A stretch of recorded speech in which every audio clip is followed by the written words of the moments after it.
Hello, and welcome to Game and Earn, a channel where we look for games to buy or sell so you can maximize your profit. In today's video, I'd like to just welcome you to the channel and explain what our goal is here and how we're going to achieve it. Let's go!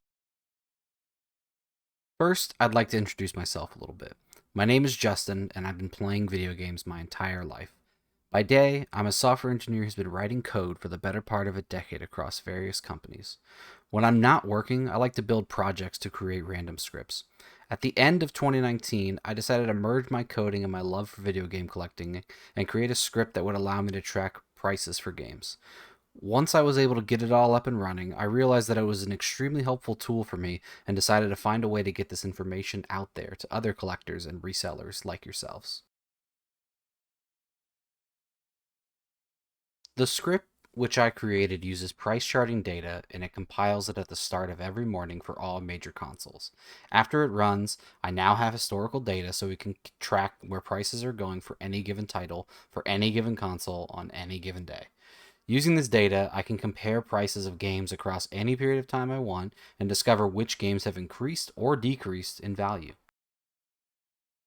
Next, this brings me to my first likely question you have. It is widely known that price charting is not as accurate as simply going to eBay yourself and looking at sold prices.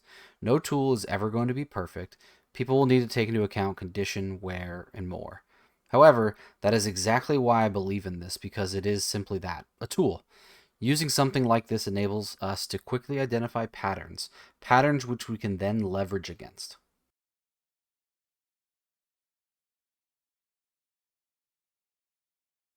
Let's start off with an example. Final Fantasy II for the Super Nintendo. At the start of April, the price of Final Fantasy II has dropped from roughly $65 to the current $50 price range. If we dig deeper, we can review the sold prices and see that several sales from a month ago were in the $70 range and have slowly decreased to now settling into slightly above $50. Okay, so now what? Well, that really depends on you. If you're in the market for a copy of Final Fantasy II, now would probably be a good time to save yourself some cash and go buy it. Alternatively, if you're thinking of selling your copy, it might be best to wait for the price to increase back to previous levels. However, there's always going to be risk on both sides of this coin. Will it go down further? Will it actually rebound? This is precisely why we want to try and identify trends and patterns so we can better track this information. In conclusion, we were able to identify a trend and verify this using other data points.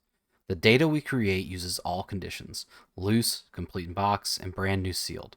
For older retro systems, loose is going to be the most reliable, and for newer systems, complete in box or new is best.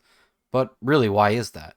Well, most older retro systems use cardboard for their boxes. These were more prone to rips, tears, being misshapen, among other ways of being destroyed.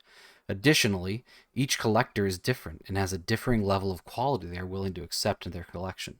For newer generation games, mainly disc-based titles, these would usually come in a more protective case that can take a bit more abuse before breaking. So generally speaking, the case for newer systems will be in better shape, so the variance from complete in box won't be so wide from game to game. Well, I think that about wraps it up for this video. If you want to follow along on this journey and maximize your profits selling video games, make sure to like and subscribe to the channel. We plan on releasing at least one video a week to highlight some of the best gainers as well as some of the worst losers. Additionally, we are currently working on finding the best way to share this information with you, and we'll be releasing something soon, hopefully. If there is anything I didn't cover that you might want to know more about, feel free to ask the questions in the comment below. Thank you.